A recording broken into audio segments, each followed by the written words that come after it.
नमस्कार साथियों। आज की जो हमारी कहानी है वो मेरे सारे युवा साथियों के लिए होने वाली है। युवा साथियों से विनम्र अपील है कि इस कहानी को शुरू से अंत तक जरूर देखें।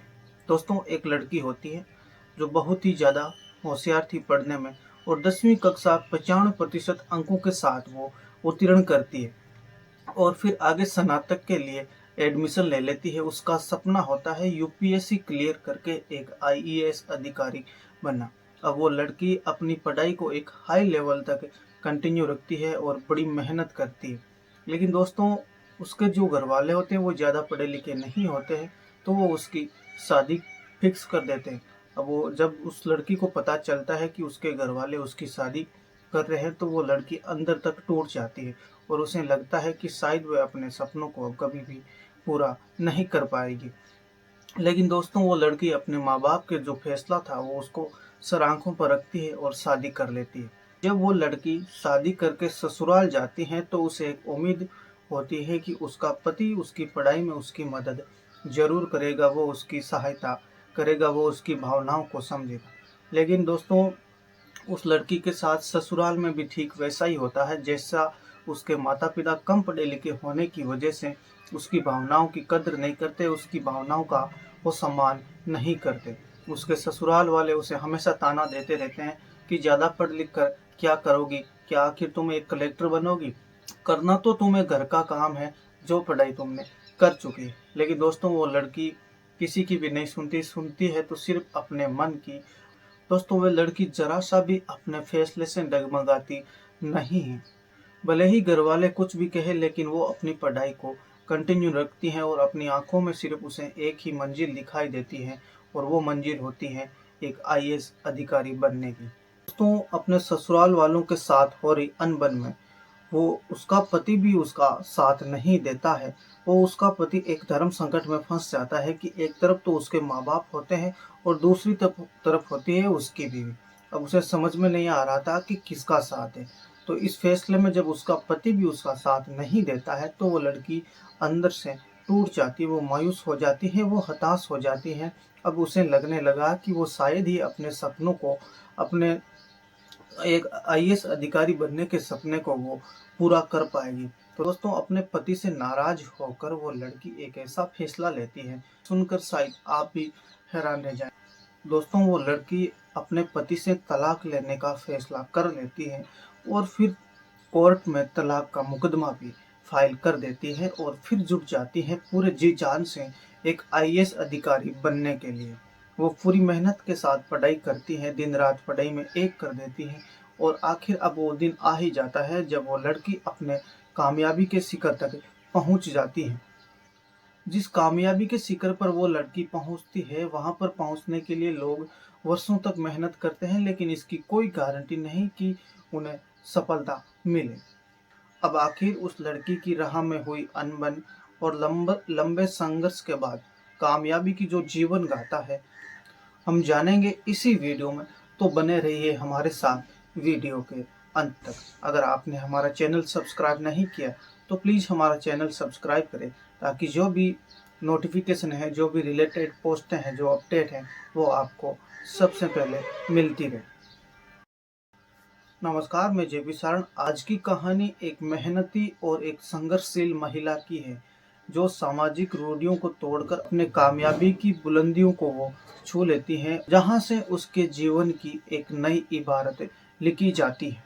कलेक्टर ऑफिस में बहुत गहमा गहमी होती है। सुबह का समय था। एक कलेक्टर मैडम अपनी ड्यूटी ज्वाइन करने आने वाली थी तो जो ऑफिस के स्टाफ है, सारे कर्मचारी है, वो उस मैडम के स्वागत की तैयारियां कर रहे थे। थोड़ी ही देर में जब 10 बजते हैं तो एक सफेद गाड़ी कलेक्टर ऑफिस के प्रांगण में आकर रुकती है। अब जैसे ही गाड़ी को आते देखा तो ऑफिस के जो सारे कर्मचारी थे वो दौड़कर मैडम के स्वागत के लिए बाहर आते हैं। तो उस ऑफिस का जो बड़ा बाबू होता है वो उस गाड़ी का दरवाजा खोलता है और मैडम को एक बड़ा सा गुलदस्ता देते हुए उनका स्वागत करता है। अब इस ऑफिस के बाकी कर्मचारी भी वहीं पर गुलदस्ता लिए हुए खड़े थे, वो भी अपनी बारी का इंतजार कर रहे थे। तभी एक लाल सुर्ख साड़ी पहने, आंखों पर चश्मा लगाए हुए, एक हाथ में घड़ी और मोबाइल और दूसरे हाथ में एक डायरी लिए हुए उस गाड़ी से एक सभ्य ईमानदार कलेक्टर साहिबा उस गाड़ी से नीचे उतरती है। अब वो मैडम सभी से गुलदस्ता लेकर उनका अभिवादन करते हुए आगे बढ़ती है। जो सबसे लास्ट वाली पंक्ति होती है उसमें खड़े होते हैं उसी ऑफिस के एक क्लर्क यानी बाबू जी, जिनका नाम होता है राम सिंह गुप्ता। वो अपना सर नीचे झुकाए हुए खड़े थे। मैडम उनके हाथों से भी वो गुलदस्ता ले लेती है और फिर आगे बढ़ जाती है। अब जो बड़े बाबू होते हैं वो मैडम को अपने उनके केबिन में लेकर जाते हैं और फिर वहाँ जो कलेक्ट्रेट ऑफिस के जो सारे कर्मचारी थे वो भी वहाँ पर पहुँच जाते हैं मैडम और बड़े बाबू के पीछे पीछे। अब जो बड़े बाबू होते हैं वो सभी कर्मचारियों के पद और परिचय की जानकारी मैडम को देते हैं। पंक्ति में दूसरी तरफ खड़े होते हैं राम सिंह गुप्ता, जो ठीक मैडम के सामने ही खड़े थे। अब जब उनकी बारी आई तो वो राम सिंह गुप्ता वो पंक्ति के लास्ट में चले जाते हैं। तो वहीं वो बड़े बाबू उसका भी परिचय देने लगते हैं। तो मैडम उनसे कहती है कि आप उन सब का परिचय क्यों करवा रहे हो, आप रहने दीजिए, ये खुद ही अपना परिचय देंगे। तब जो राम सिंह होता है वो मैडम से कहता है कि मेरा नाम राम सिंह है और मैं इस ऑफिस में क्लर्क की पोस्ट पर पोस्टेड हूँ। इतना कहते हुए वो राम सिंह मैडम की ऑफिस से बहुत ही तेजी से वहाँ से निकल जाता है। अब राम सिंह को ऑफिस से इस तरह बाहर जाते हुए देखकर बड़े बाबू को लगता है कि राम सिंह है वो किसी बात से नाराज है। उनका इस तरह बीच में ही जाना किसी को भी अच्छा नहीं लग रहा था। अब नई मैडम के स्वागत में सभी लोग लगे हुए थे। कुछ लोग उनकी सादगी, सभ्यता और खूबसूरती की आपस में बातें कर रहे थे, वहीं कुछ लोग ऑफिस के काम की बात कर रहे थे। लेकिन दूसरी तरफ राम सिंह उदास होकर एक कुर्सी पर बैठा हुआ था, मानो उसे कोई परेशानी हो।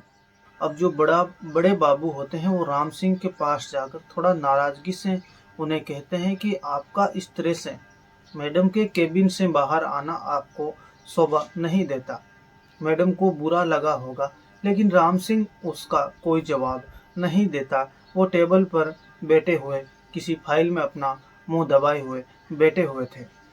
बड़े बाबू वहां से चले जाते हैं। फिर अगले दिन राम सिंह बड़े बाबू को फोन करके कहते हैं कि आज वो ऑफिस से नहीं आ सकते हैं, उनकी तबीयत खराब है। अब उन कलेक्टर मैडम को ऑफिस में आए हुए लगभग 1 महीना बीत चुका था। अब जितने भी कर्मचारी थे ऑफिस के वो अब किसी ना किसी काम के बहाने मैडम के ऑफिस में आए हुए थे। वो मैडम के सामने हाजिर हो चुके थे। अब जो मैडम के सामने नहीं आया था वो था राम सिंह, क्योंकि पिछले 1 महीने से न तो मैडम ने उनसे कोई बात करने की सोची और न ही राम सिंह उनके सामने आया। राम सिंह को जब भी कोई काम होता वो साथ वाले लोगों को भेजकर उनको फाइल देकर वो मैडम से अपना काम करवा लेता था। कुछ दिनों तक ऐसा ही चलता रहा। कलेक्टर मैडम जब रोज ऑफिस आती थी तो वो हॉल में खड़े होकर सभी कर्मचारियों से गुड मॉर्निंग कहकर अपने केबिन में चली जाती थी। मैडम का इस तरह का जो बिहेवियर था, इस तरह का जो रवैया था, वो बाकी के कर्मचारियों को काफ़ी अच्छा लग रहा था कि एक बड़ा अधिकारी उनसे इस तरह से बात कर रही है। लेकिन दूसरी तरफ राम सिंह मैडम से नजरें तक नहीं मिला पा रहा। जब मैडम ने कई दिनों तक राम सिंह को अपने ऑफिस में नहीं देखा तो मैडम बड़े बाबू से पूछती है कि क्या राम सिंह ऑफिस नहीं आ रहे। तो जो बड़े बाबू होते हैं वो कहते हैं कि नहीं मैडम, राम सिंह ऑफिस नहीं आ रहे।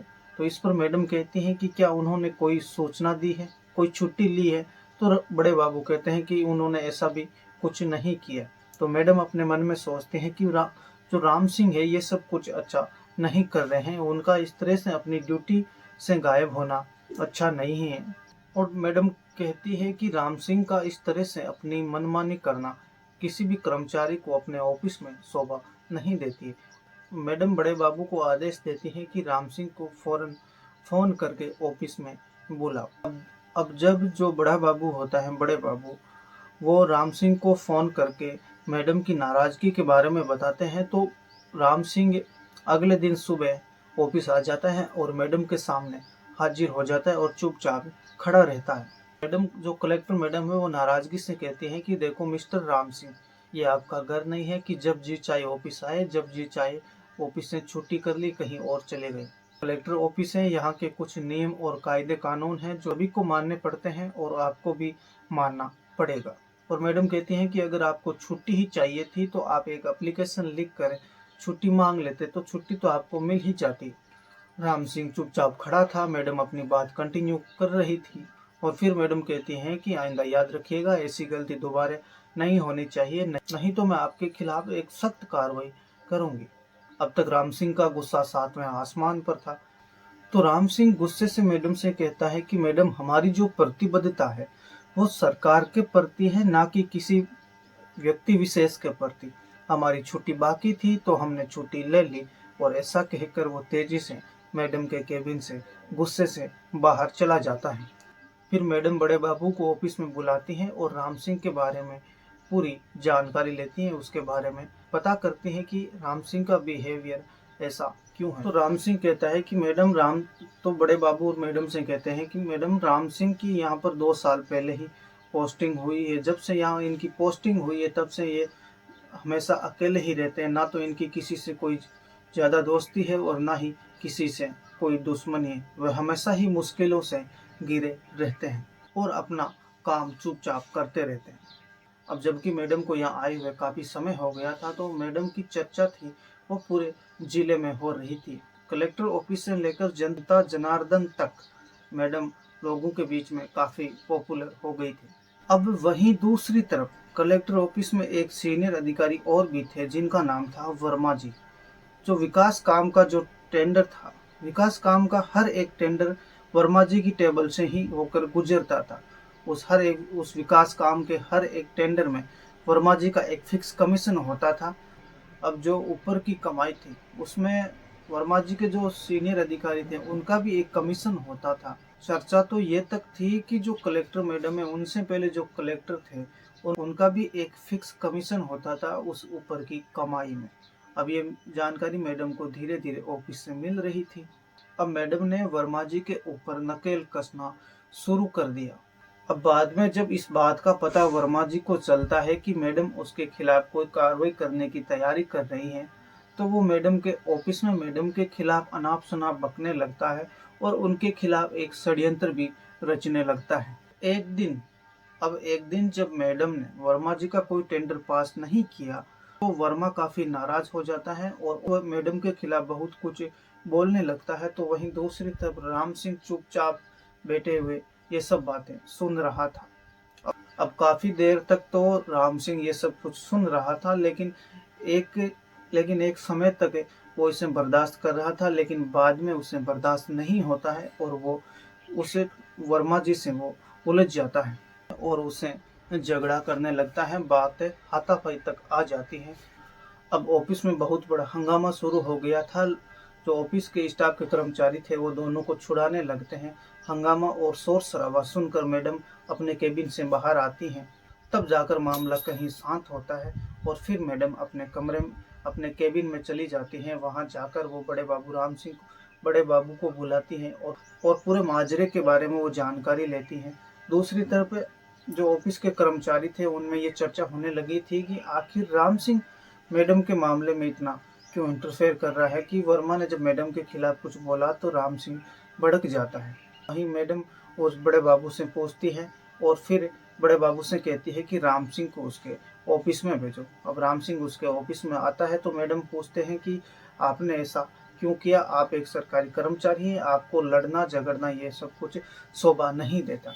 तो वो राम सिंह कहते हैं कि मैडम, जो वर्मा था वो काफ़ी देर से आपके खिलाफ बोले जा रहा था। मैंने एक हद तक ये सब कुछ सहन किया था, लेकिन फिर मैं सहन नहीं कर पाया और उसे उलझ गया। तो मैडम कहती हैं कि ये आपका घर नहीं है, ये कोई सड़क नहीं है कि यहाँ आप लड़ते रहो, यहाँ आप झगड़ते रहो। मैडम कहती हैं कि इस तरह से लड़ना आपको शोभा नहीं देता। तो वो राम सिंह कहता है कि जो वर्मा था वो लगातार आपकी बुराई कर रहा था, इसलिए मैं उसे उलझ गया। तब मैडम कहती है कि वर्मा मेरी बुराई कर रहा था ना, आपकी तो नहीं कर रहा था। आपको किसने अधिकार दिया कि आप मेरे लिए लड़े? मैडम कहती हैं कि मैं खुद वर्मा के खिलाफ कोई कानूनी कार्रवाई करती, लेकिन राम सिंह चुपचाप खड़े नीचे अपनी नजरें झुकाए वहां पर चुपचाप खड़ा रहता है, पर वह कुछ बोल नहीं पा रहा था। तो मैडम को कुछ ज्यादा ही नागवार गुजरता है और वह उसे गुस्से में बात करती है और मैडम कहती है कि राम सिंह तुम कुछ बोल क्यों नहीं रही हो, मैं तुमसे कुछ पूछ रही हूँ। तब राम सिंह गुस्से में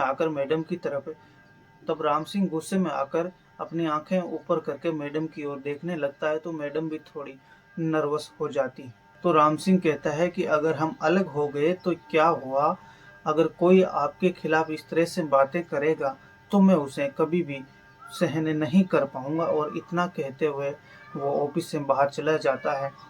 मैडम राम सिंह को ऑफिस से बाहर जाते हुए देखती हैं। मैडम के चेहरे पर कई तरह के भाव आ रहे थे, उनकी आंखों से आंसू लगातार आ रहे थे। फिर तेजी से मैडम ने अपनी रुमाल से अपने आंसू वो पोंछ लेती है। इस घटना के बाद भी राम सिंह और मैडम के बीच जो दूरियां थी वो बरकरार रहती है। जो राम सिंह और वर्मा के बीच जो झगड़ा था वो भी शांत हो चुका था। राम सिंह समय पर अपनी ऑफिस आता था और समय पर अपने घर चला जाता था। अब इस सब कुछ एकदम नॉर्मल सामान्य हो चुका था। तभी कुछ दिन बाद मैडम कलेक्टर ऑफिस में एक फोन आता है कि जो हमारे कैबिनेट मंत्री है वो आपकी ऑफिस में एक जनता दरबार लगाने वाले हैं। अब मैडम अपने स्टाफ के कर्मचारियों को सख्त हिदायत और आदेश देती हैं कि मंत्री जी के स्वागत में सब कुछ तैयारियां वो पूरी कर ली जाए, कोई भी कमी ना रह जाए, नहीं तो मंत्री जी नाराज हो जाएंगे।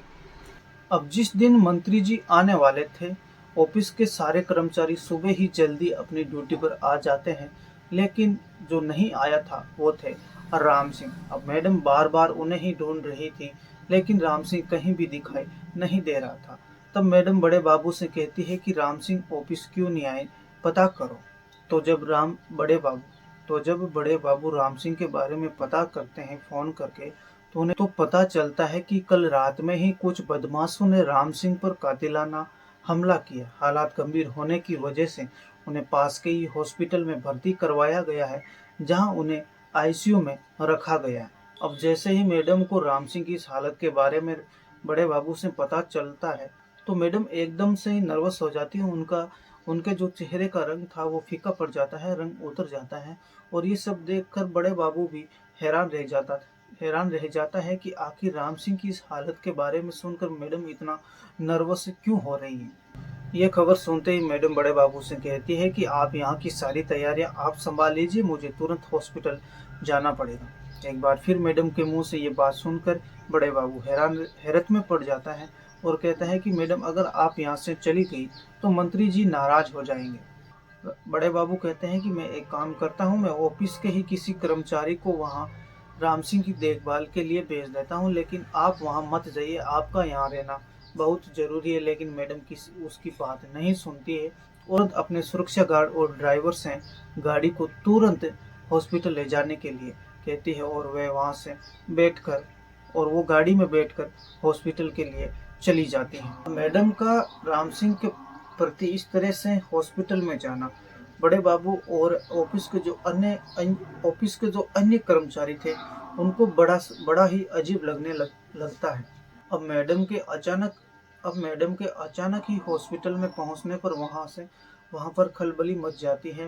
मैडम लिफ्ट से ऊपर जाना चाहती थी, लेकिन लिफ्ट काम नहीं कर रही थी, तो वो सीधे ही सीढ़ियों से ऊपर चली जाती हैं और सीधे ही आईसीयू की तरफ भागती हैं। और इस तरह मैडम को इस तरह वहां से भागते हुए देखकर वहां जो मौजूद डॉक्टर थे वो भी हैरानी में रह जाते हैं कि कलेक्टर मैडम इतनी जल्दी से आईसीयू की तरफ क्यों भाग रही हैं। तो जो डॉक्टर होते हैं वो भी मैडम के पीछे पीछे चले जाते। अब वहां जब जाकर मैडम ने देखा था तो राम सिंह आईसीयू में भर्ती थे, वो बेहोशी की हालत में पड़े थे। मैडम की आंखों से आंसू आ जाते हैं। वो डॉक्टर से पूछती है कि उनकी हालत कैसी है, तो डॉक्टर बताते हैं कि अब उनकी हालत नॉर्मल है, वो खतरे से बाहर है। अब उसके बाद मैडम डॉक्टर्स को हिदायत देती हैं कि राम सिंह के इलाज में किसी भी तरह की कोई भी कोताही नहीं बरती जानी चाहिए। अब वहीं पर मैडम को कलेक्टर ऑफिस से बार बार फोन आ रहे थे, लेकिन मैडम किसी भी फोन का जवाब नहीं देता। जब मैडम राम सिंह की हालत को सामान्य देखती है तो उसे कुछ राहत महसूस होती है और फिर वो वहां से निकल जाती है। अब जब ऑफिस में पहुंचती हैं तो सारे कर्मचारी उनको एक दूसरी निगाह से देख रहे थे और वो चुपचाप अपने केबिन में चली जाती हैं। और वहां अब बड़े बाबू मैडम के ऑफिस में जाकर मैडम से पूछते हैं कि मैडम आप इतनी जल्दी से वहाँ क्यों गए थे, आपको फ़ोन उठाना चाहिए था, मंत्री जी यहाँ से नाराज़ होकर चले गए। तो मैडम उसका कोई भी जवाब नहीं देती। हफ्ते बाद राम सिंह को हॉस्पिटल से डिस्चार्ज किया जाता है। अब वो घर पर रहकर आराम करने लगे। अब मैडम राम सिंह के घर तो नहीं जाती, लेकिन बड़े बाबू से हमेशा फ़ोन के माध्यम से उसका हालचाल पूछती रहती। 2 हफ्ते बाद एक दिन मैडम की छुट्टी होती है, तो मैडम अपने जो ड्राइवर है और सुरक्षा गार्ड से कहती है कि मुझे राम सिंह के घर लेकर चलो, मुझे उनसे मिलना है, उनसे बात करनी है। इस तरह से वो मैडम राम सिंह के घर चली जाती है। अब जब मैडम राम सिंह के घर पर पहुंचती है तो वो देखती है कि राम सिंह एक खाट पर लेटा हुआ है और उसके पूरे शरीर पर पट्टियां बंधी हुई है। वो अपना हाथ और पांव तक नहीं हिला पा रहा था। उसके पास में जो पड़ी दवाइयाँ थी उनको भी वो नहीं ले पा रहा था। अब मैडम को अपने दरवाजे पर खड़ा देखकर राम सिंह हैरान रह जाता है। मैडम अपने सुरक्षा गार्ड और ड्राइवर से कहती है कि तुम बाहर ठहरो, और ऐसा कहकर वो अकेले ही कमरे में चली जाती हैं और राम सिंह के पास जाकर बैठ जाती है। अब जो पानी का गिलास और जो दवाइयाँ थी वो लेकर मैडम राम सिंह को देती है और अब राम सिंह बिना कुछ बोले वो दवाई ले लेता है। राम सिंह मैडम से कहता है कि आपको इस तरह से यहाँ मेरे घर पर नहीं आना चाहिए था, ऑफिस में लोग तरह तरह की बातें करेंगे तो ये अच्छा नहीं रहेगा हम दोनों के लिए। तो मैडम कहती है कि ये बात तो तुम्हें उस वक्त सोचनी चाहिए थी जब तुम वर्मा से मेरे लिए लड़ पड़े थे। राम सिंह एक बार फिर चुप हो जाता है, वह कुछ भी नहीं बोलता। अब वो दोनों एक दूसरे से बात तो करना चाह रहे थे लेकिन कुछ बोल नहीं पा रहे थे। मैडम राम सिंह के पास रखी कुर्सी के पास आकर बैठ जाती है और राम सिंह से कहती है कि तुम यहाँ अकेले ही रहते हो। तब राम सिंह कहता है कि मैं यहाँ अकेले ही रहते हूँ। तो मैडम कहती है कि देखो कमरे की क्या हालत बना रखी है, चारों तरफ कचरा ही कचरा बिखरा हुआ पड़ा है। अकेले ही, मैडम कहती है कि अकेले ही क्यों रहते, बीवी बच्चों को अपने साथ क्यों नहीं रखते, वो अगर यहाँ रहते तो तुम्हें समय पर दवा पानी मिलता, तुम्हारे कमरे की सफाई होती, समय पर खाना मिलता। अब राम सिंह मैडम से कहता है कि मैडम मैंने अभी तक शादी नहीं की। तो मैडम ने राम सिंह से शादी नहीं करने का कारण पूछा, तो राम सिंह उल्टा मैडम को पूछता है कि आपने भी तो अभी तक शादी नहीं की, आपने शादी क्यों नहीं की। अब ये बात सुनकर मैडम के आंखों से आंसू निकल आते हैं, वो सर नीचे करके रोने लगती है। तब राम सिंह कहता है कि कलेक्टर मैडम, मैंने तुम्हें अपनी ज़िंदगी से तो निकाल दिया लेकिन तुम्हें अपने दिल से नहीं निकाल पाया, तुम्हारी बहुत याद आती है मुझे। कलेक्टर मैडम भी कहती हैं कि मुझे भी आपकी बहुत याद आती है। और राम सिंह के आंसू पोंछते हुए कहती हैं कि पापा ने तो मुझे कहा कि तुम दूसरी शादी कर लो, लेकिन मुझे इतना विश्वास था कि आप एक ना एक दिन मेरी बात को समझोगे, मुझे समझोगे, मेरी कद्र करोगे, इसलिए मैंने भी शादी नहीं की। और फिर दोनों एक दूसरे को देखकर रोने लगते हैं और एक दूसरे के आंसू पोंछने लगते हैं। तब फिर आंसू पोंछते हुए राम सिंह कहता है कि आखिर हम दोनों ने अपनी नादानियों के चलते इतना सारा वक्त बर्बाद कर दिया, इतना सारा समय बर्बाद कर दिया, मुझे माफ करना अनुराधा। तब मैडम कहती है कि आप पर वर्मा ने हमला करवाया था, मैंने उस पर एफआईआर दर्ज करवा दी और उसे सस्पेंड भी करवा दिया। तब राम सिंह कहता है कि आपको ऐसा शायद नहीं करना चाहिए था, ऑफिस में तरह तरह की हमारे संबंधों की बातें बनेगी तो ये अच्छा नहीं होगा। मैडम फिर कहती है अगर यही बात तुम 5 साल पहले सोच लेते तो आज हमारे साथ ऐसा नहीं होता, हम दोनों एक साथ ही रहते। ये राम सिंह फिर एक बार चुप रहे। राम सिंह कहता है कि मैंने जो कुछ भी किया तुम्हारी भलाई के लिए ही किया है, मैं कभी भी तुम्हारी पढ़ाई के खिलाफ नहीं था, लेकिन मैं अपने माँ बाप के खिलाफ तो भी नहीं जा सकता था। फिर मैडम कहती है कि मैंने आपसे और आपके परिवार वालों से क्या मांगा था, मैंने तो सिर्फ आपसे पढ़ाई के लिए ही पूछा था और मैंने कहा कि मुझे पढ़ाई करने दो, मेरी पढ़ाई मत छुड़वाओ। लेकिन आपके घर वाले चाहते थे कि मैं पढ़ाई वढ़ाई छोड़कर किसी एक आम महिला की तरह घर गृहस्थी संभालूं, इसके अलावा और कुछ नहीं। उनके साथ साथ आप भी तो मेरे खिलाफ थे। तब राम बाबू कहता है कि मैं आपके और आपकी शिक्षा के खिलाफ कभी नहीं था, लेकिन मैं रोज रोज के झगड़े और खींचतान से पूरी तरीके से तंग आ चुका था, तो मैं क्या करता। ना तो मैं तुम्हें समझा पा रहा था और ना ही मैं अपने माँ बाप को समझा पा रहा था। इसके अलावा मैं कुछ कर भी नहीं सकता था, लेकिन इसका मतलब ये तो नहीं कि तलाक ही ले लिया जाए। फिर मैडम कहती हैं कि उस दिन जब मैं घर अपने मायके जा रही थी तो तुमने ही मजबूर किया था मुझे अपने मायके जाने के लिए। इसके बदले तुम्हें मेरा साथ देना चाहिए था। तो अच्छा हुआ कि मैंने तुम्हारे द्वारा भेजे गए तलाकनामे पर अभी तक सिग्नेचर नहीं किए, वरना मेरे पापा तो कह रहे थे कि सिग्नेचर कर दो और इस रिश्ते से आजाद हो जाओ। लेकिन वो सब मुझे मंजूर नहीं हुआ। अब देखो ना, मेरी मेहनत और किस्मत दोनों ही रंग लाई है और मेरा सपना साकार हुआ। अब राम सिंह मैडम के हाथ पकड़कर कहता है कि अनुराधा, मुझे माफ़ करना, मुझसे बहुत बड़ी गलती हो गई थी। मुझे ऐसा नहीं करना चाहिए था। मुझसे बहुत बड़ी गलती हो गई थी, जिसका एहसास, जिसका पछतावा मुझे बाद में हुआ। ये तो अच्छा हुआ कि आपने तलाकनामे पर सिग्नेचर नहीं किए, वरना मैं एक बहुत बड़े पाप का भागीदार बन जाता। इतना कहकर दोनों गले से लिपट कर रोने लगते हैं।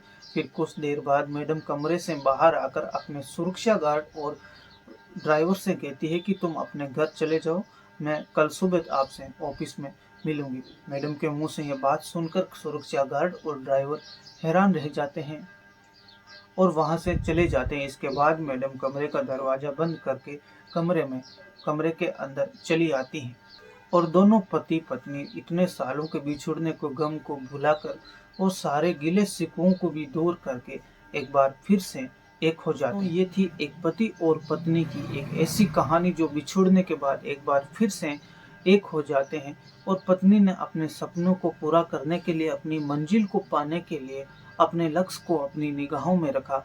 घर वालों से अनबन जरूर हुई, लेकिन वो अपने फैसले पर कायम रहती है और अपने सपने को साकार करती है। तो दोस्तों, इस कहानी का निष्कर्ष यही है कि जीवन में चाहे कितनी ही परेशानियां, कितनी ही दुख दर्द क्यों न आए, लेकिन अपने लक्ष्य से हमें भटकना नहीं चाहिए।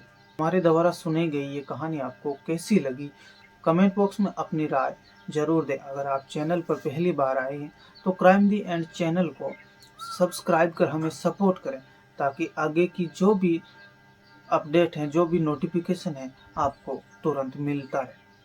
जय हिंद, वंदे मातरम।